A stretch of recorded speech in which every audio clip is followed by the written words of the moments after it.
Hey everyone, welcome back. Ready to dive into some seriously practical stuff. I'm ready. Let's do it.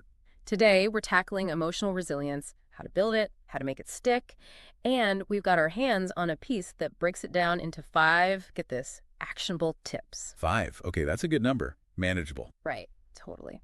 So these tips are all about accepting change, which I think we can all relate to, building that support system around you, practicing self-compassion, always important. Definitely. Those are big ones. Huge.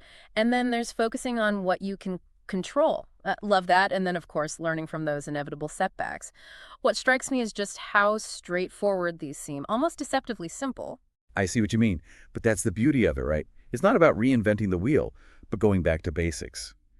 These tips, they work together, creating this foundation, this solid base for navigating all those curveballs life throws at you. Totally. It's like building a toolkit mental resilience edition. I like that.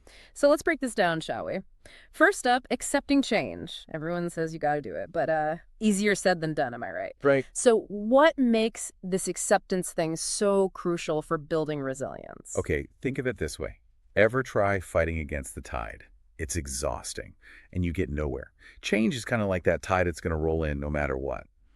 But when you embrace it, you're able to adapt, to go with the flow, maybe even find some hidden opportunities in all that change. It's that whole, okay, got to adjust my sails here kind of thing. Exactly. It's about that mindset shift, moving from this shouldn't be happening Yeah. to, okay, how do I work with this? Right.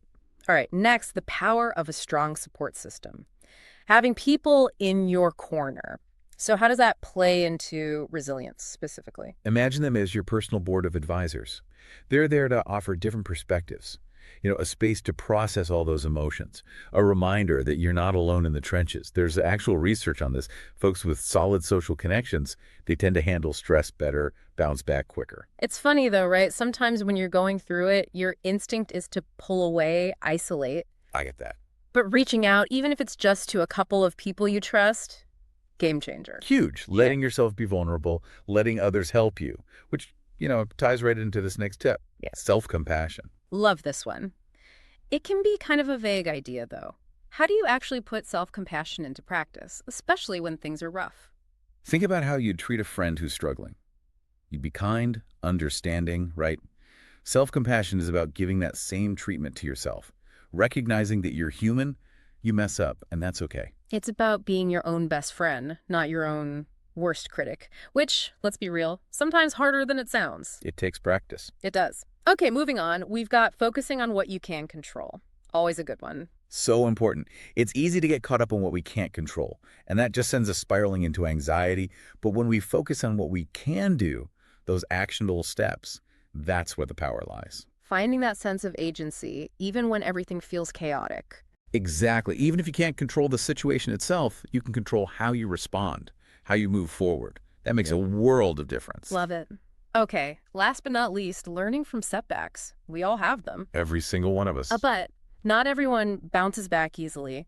How do we turn those setbacks into growth opportunities? What's the secret? Okay, it's all about reframing. See, it's setbacks not as failures, but as feedback. It's a learning experience. Ask yourself, what can I take away from this? How can this help me make better choices moving forward? Embracing the learning curve. Exactly. Think about it. Even the most successful people out there, they've all stumbled. They've all had their share of setbacks. It's how they learned and adapted that set them apart. It's that resilience muscle in action. I love how interconnected all these tips are, They really do work together to create this roadmap. They absolutely do. Building emotional resilience, it's a journey. It's not a destination. It's about developing that mindset, that toolkit, so you can navigate life's ups and downs with more strength, more grace. And remember, it's an ongoing thing. Some days are going to be tougher than others, but by practicing these tips consistently, you're building that resilience muscle. So when those challenges inevitably come, you'll be ready. You got this. That's it for today's deep dive. Thanks for listening, everyone.